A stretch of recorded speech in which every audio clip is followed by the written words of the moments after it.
He is a fountain of knowledge, that boy. He's actually a legend. He's so funny. So we went to Freedom Mills, and I'd got the tickets for everyone, and then we were all really, really so drunk. I would actually genuinely say like relatability is up there.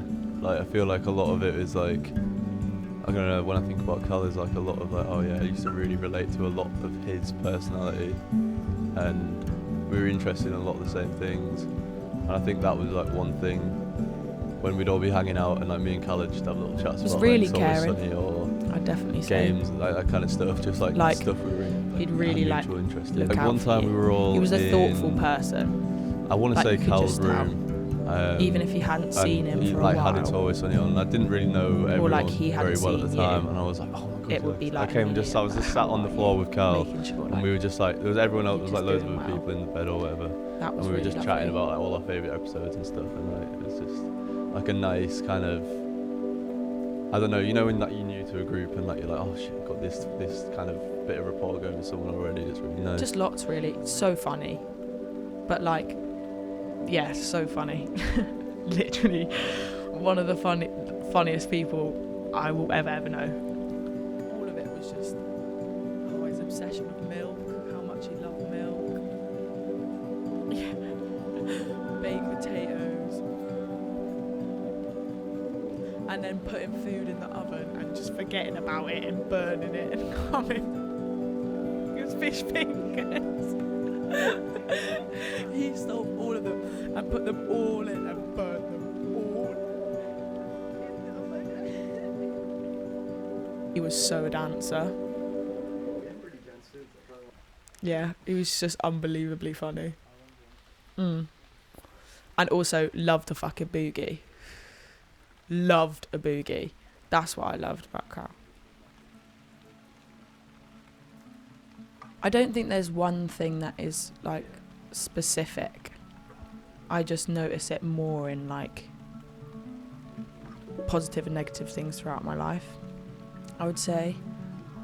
Like worry, it's made me worry more in every sense. But like, I don't know, life just carries on, and I see a lot more beauty in things.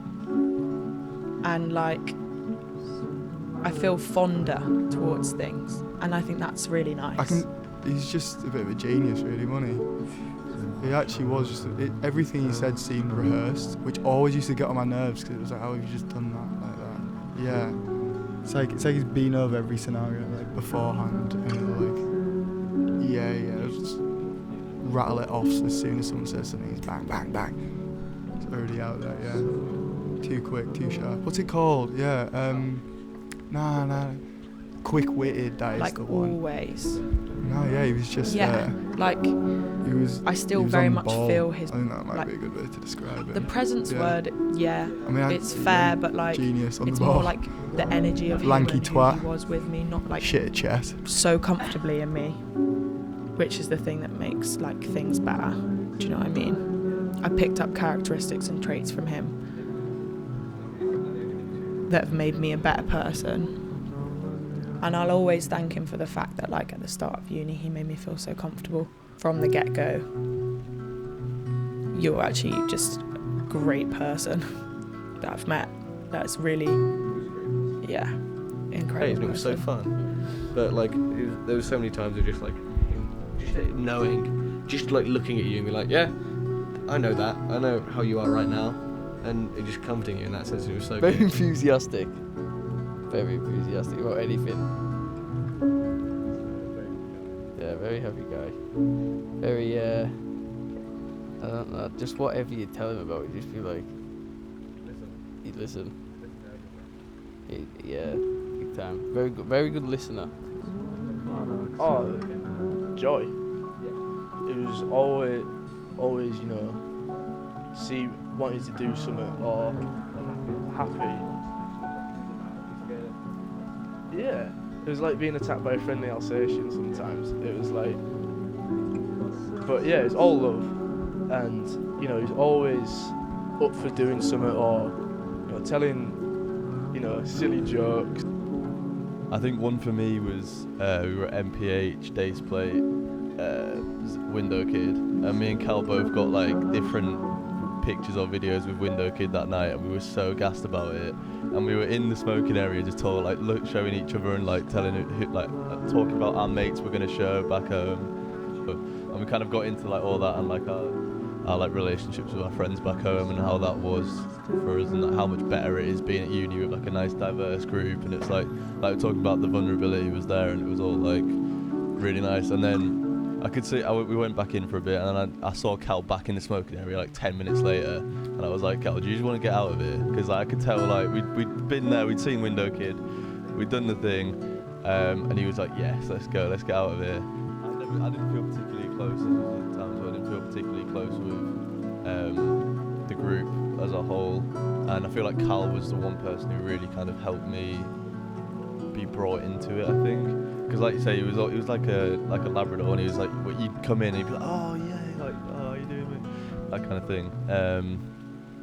So yeah, that was like probably one of my favourite like times I spent with Cal, I think. I genuinely lived off baked potatoes for for like a month.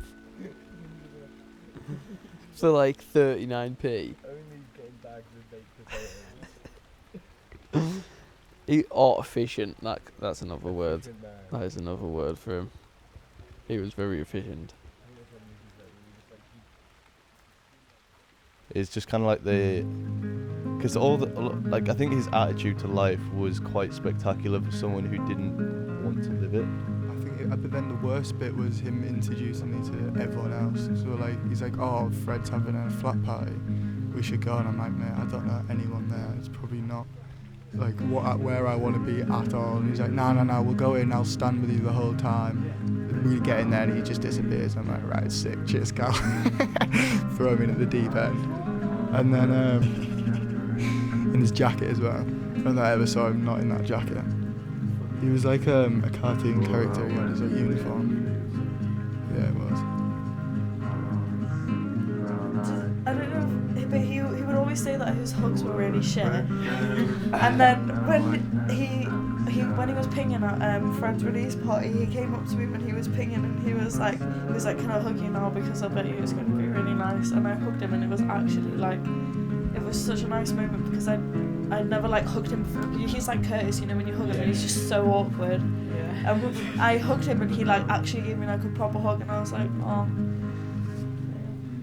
They always, you know, managed to make things so funny and just so joyful, just in everyday life. He was a sweetheart, he was. You know, he'd do out for anyone, and he'd always be there for people and always be up for something, you know.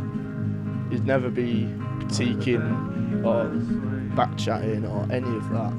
Like joy and like laughter and humour. Like he was such a funny guy. Good to like know that he was good, always in a good mood, and like if he was laughing, you know, he was that fella so humble just to be able to laugh at himself and to pick himself up and pick himself off. And when he's been, you know, even when he's been drunk and a bit of an idiot, but he was always like that. But you need someone like that who can embarrass themselves to no extent and just make everyone laugh and laugh at themselves as well and be able to just enjoy that moment. Imbaras, my online balas.